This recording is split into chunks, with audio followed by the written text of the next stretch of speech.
አሁን እኔ የምጠይቀው ጥያቄዎች አሁን እኔና አንተ ወንድማሞች ነን፣ ግን እኔ ኦሮሞ ቢሆንም ኦሮሞና አማራ ውስጥ ጥላቻ የለንም። ለምን ብትል የኛ የሥራ ጉዳይ ነው እኔና አንተን ያገናኘን። እኔም እቺ ሚኒተሪ ነው አንተ ጋር ያገናኘኝ እንጂ እናንተ በሲቪሊዮት ጋር ጥላቻ የለብኝም። ልንገር ፋኖ የትኛውን የሚያሰም አይጠላም።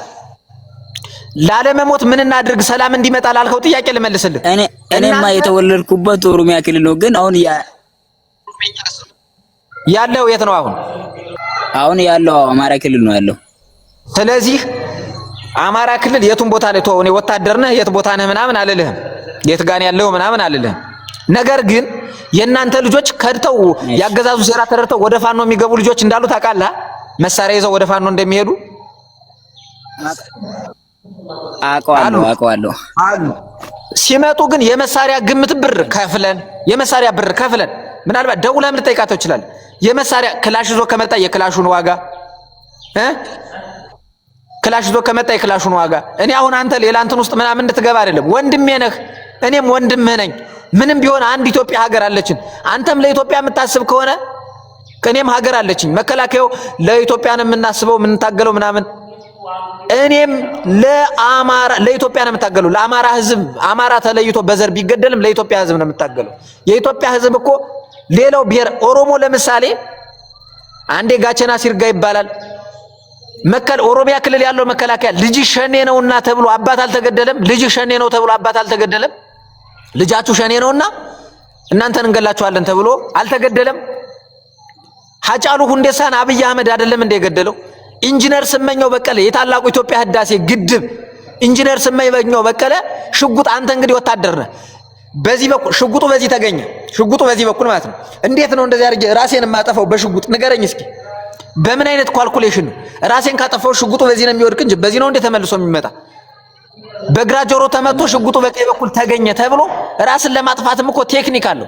ኢቭን በክላሽም በስናይፐርም በብሬንም ራስን ለማጥፋት እኮ ቴክኒክ አለው። ፎሎ አድርገኝ፣ የምትፈልገውን ጥያቄ በውስጥ ጠይቀኝ። በቃ ቴክኒክ አለው። ኢንጂነር ስመኘው በቀለ ታላቁ ኢትዮጵያ ህዳሴ ግድብ ኢንጂነር መሐንዲስ ነው።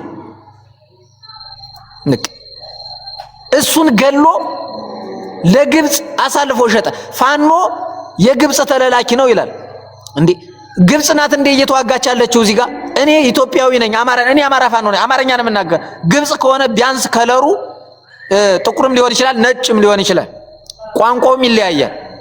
ግብጽ ናት ይላሉ። ከመቼ ወዲህ ነው ግብጽ? እኔ ፋኖ ነኝ፣ እኔ ነኝ እየታገልኩ ያለሁት።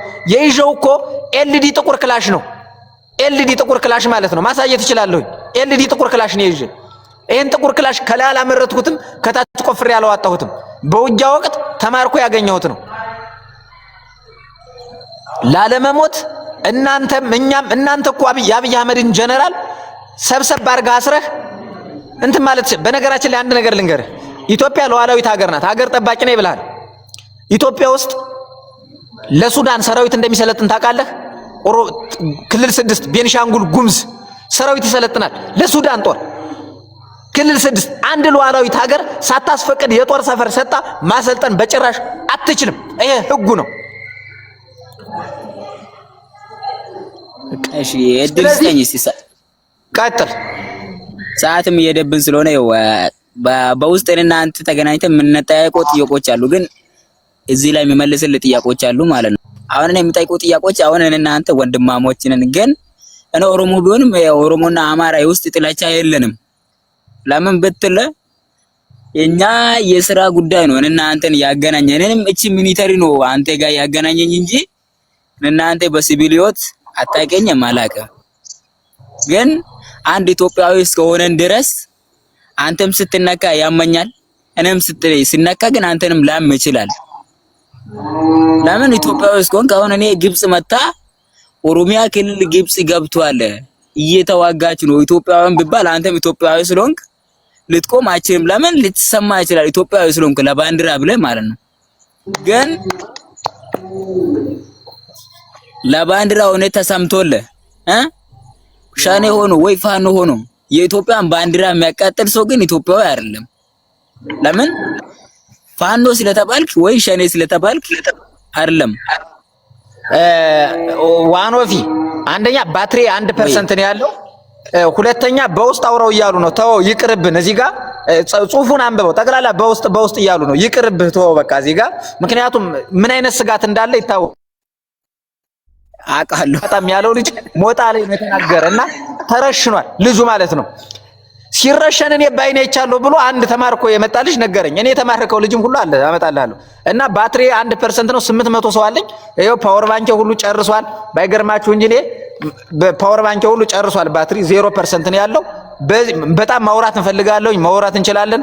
የፈለገን ጥያቄ በውስጥ እያለ ነው 800 ምናምን ሰው ገብቶ አንተን እንደዚህ ያለ ማውራት በጣም አክብረህ አድምጠኝ በትዕግስት ነው ያደመጥከኝ። ባይዘይ በጣም እንትን አላለሁኝ። እናመሰግናለን። 800 ሰው እያለ ባትሪ መዝጋቱ ነው እንጂ እንትን በጣም እንወያይ ነበረ። አመሰግናለሁ። የመነኮሳቱ ጭፍጨፋ በድሮን ዛሬ የአርበኞች መድረክ በዚህን ሰዓት እንቋጫለን። የአርበኞች መድረክን ሰዓት ትንሽ ተጋፍተን ከልጁ ጋራ ነገሮችን ኮሙኒኬት አድርገናል፣ አውርተናል። በዛ ልክ ነው። ሰላም ቤተሰብ በያላችሁበት ሰላማችሁ ብዝት ይበልልን። ምክንያቱም ከዚህ አንፃር ማድረግ ያለብንን ነገር በፖለቲካ ገለን ብቻ እኮ አንጨርስም። የድሃ ልጅ አብይ አህመድ ሙቶ ስለማያልቅ በየቀኑ እያፈሰ ያመጣል። በፖለቲካ ማሳመን ያለብንን እውነታውን ሐቁን ማሳወቅ ያለብንን ሰዎች ማሳወቅ አለብን እንጂ ገለን ብቻ አይደለም። እኔ የምታገለው የሰውን ህይወት ለማዳን ነው፣ ለመግደል አይደለም። ከገደልኩት ነገ ሌላው ብሔረሰብ እኔን ይገለኛል። ስለዚህ የምንታገለው የሰውን ህይወት ለማዳን ነው። ሁላችሁም ማወቅ ያለባችሁ ነገር ነው። ሰላም በያላችሁበት ብዝት ይበልጥ። ኮፒ ሊንክ አድርጉ፣ ሪፖስት አድርጉልን። ፕሮፋይል ላይ እየገባችሁ ያለውን ነገር በሙሉ እናወራለን። ላይቭ በተገናኘን ሰዓት ይሄን ታል ሰው አክብሮ እዚህ በመምጣቱ በጣም ትልቅ ነገር ነው። 4 ነጥብ ግን ማወቅ ያለባችሁ ነገር ፋኖ የትኛውንም ብሔረሰብ በጥላቻ አይፈርጅም፣ አልፈረጀም፣ የፈረጀውም የለም። አንፈርጅም፣ ለወደፊትም የፈረጅነውም የለም። የትኛውም ክልል የትኛውም ብሔረሰብ ሁሉም ኢትዮጵያዊ እኩል ነው ብሎ የሚያምን ነገር ግን አትግደሉን። ለምሳሌ እኔ ፋኖ ነኝ።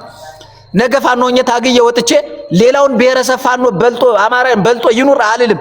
እኩል እንደ ኢትዮጵያውያን የመኖር መብት ኑሮት ይኑር፣ የሀገር ባለቤትነት ኑሮት ይኑር ነው እንጂ አማራ ይብለጥ የሚል አስተሳሰብ ስለሌለኝ ሁላችሁንም ወዳችኋለሁ፣ አከብራችኋለሁ። በያላችሁበት ሰላማችሁ ብዝት ይበልልኝ።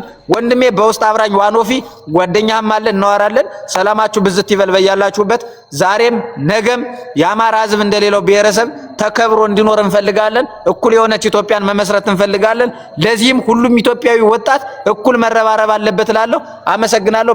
ህዝቡንና የአማራ ፋኖን ትግል መነጠል ይፈልጋሉ። የሻዕቢያ የግብጽ የህዋት የሆነክ ጽምዶ በነገራችን ላይ እንዲያው ጽምዶ ኦነግ እንዲያው የኢትዮጵያን አንድ አካሎች ምላሽ በኋላ ሰጣለሁ።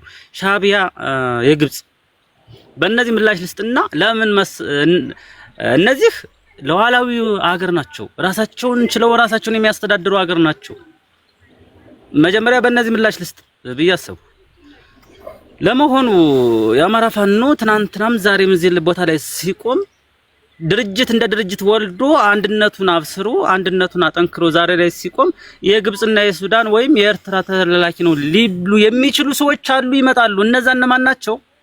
አንድነታችን ያደከማቸው ኃይላችን ያደከማቸው ያዛላቸው የአማራ ፋኖ ወደፊት እየተራመደ በሄደ ቁጥር መሰናክልና ክፍተት ፈጥራል። ፈልገን የአማራ ፋኖን ትግል ወደ ኋላ እንመልሳለን ብለው በስርዓቱ እየተመሩ ስርዓቱን እየከፈላቸው የሚመጡ ሰዎች አሉ። አዎ ትናንትም ነበሩ፣ ዛሬም ይኖራሉ። ለነሱ ግን እንደማንሰራ እያሳየን በነገራችን ላይ ልክ ነው። የአማራ ፋኖ ሲቪል መዋቅር አለው፣ ወታደራዊ ክንፍ አለው። የአማራ ፋኖ ሲቪል መዋቅር ህዝብ የሚያስተዳድር ህዝቡን የሚመራ ከታች እስከ ላይ ሰንሰለቱን ጠብቆ የተዋቀረ ሲቪል መዋቅር የሚባል ሰንሰለት አለ። በዛው ልክ ደግሞ ወታደራዊ ክንፉ የሚመራ ወታደራዊ ሰንሰለት ያለው ከታች እስከ ላይ የሚመራ ወታደር ክንፍ አለ። ነገር ግን የዲያስፖራው ሚናም ከሲቪሉ መዋቅር ጎን ወይም ከወታደራዊ ክንፉ ጎን ሆኖ ትልቁን ስራ እየሰራ ስለሆነ በውጭ ያለውን አደረጃጀት ለምንድነው መዋቅር እና ሰንሰለት ሰጠው መሪና ተመሪ ሆኖ አባሉን ለምን በዛ ልክ ሸፓል ሰጡትም ከተባለ ስራ ላይ ነው፣ ትግል ላይ ነው። ብዙ ውጣ ውረዶች አሉ፣ ብዙ ድካሞች አሉ፣ ብዙ ልፋቶች አሉ፣ ብዙ ትግል ላይ የሚደረጉ ለዛው ማሰቡት እንጭጭ የነበረ ትግል ዛሬ ላይ እንደዚህ እንዲጎመራ ያደረግነው ብዙ ውጣ ውረዶችን አልፈን ብዙ ስራ ስለሚበዛ ታገሱ። እኔም ግን መሆን አለበት የዲያስፖራው መስመር በአንድ መስመር ተጠያቂነትም እንዲኖር። በነገራችን ላይ ዲያስፖራ ነኝ እዚህ ቦታ ነኝ እዚህ ነኝ የሚያሉ የአማራ ፋኖን ትግል የሚከፍሉም ስላሉ የአማራ ፋኖን ትግል ደግሞ ከፍ የሚያደርጉ ከሚችሉት በላይ የሚሰሩ ሌት ከቀን ከኛ ዋጋ ወይም ህይወት ከምንከፍለው የማያንስ ስራ የሚሰሩ ወንድሞች እንዳሉ ሁሉ በዛ በተቃራኒ ደግሞ የሚሰሩ ወንድሞች አሉ። እነሱን ሸፕን መስመርም ለማስያዝ ሰንሰረቱን ጠብቆ መሰራት አለበት ከሚሉት አንዱ ሰው ነኝ። ግን ስራ ጊዜና ሰዓት ስለሚጠይቅ መታገስ መቻል አለብን። እንታገስ። ነገር ግን ስንታገስ እየሰራ ትግሉን ወደፊት እያስሄድን እያስቀጠልን መታገስ መቻል እንዳለብን ማወቅ መቻል አለባችሁ። መሆኑ አይቀርም። ልክ እንደ ሲቪል መዋቅሩ የዲያስፖራው መዋቅር ተብሎ በመዋቅር እየተመራ በሰንሰለቱን ጠብቆ የሚኖርበት አሰራር ይኖራል። መቼ ነው እኔ አላውቅም።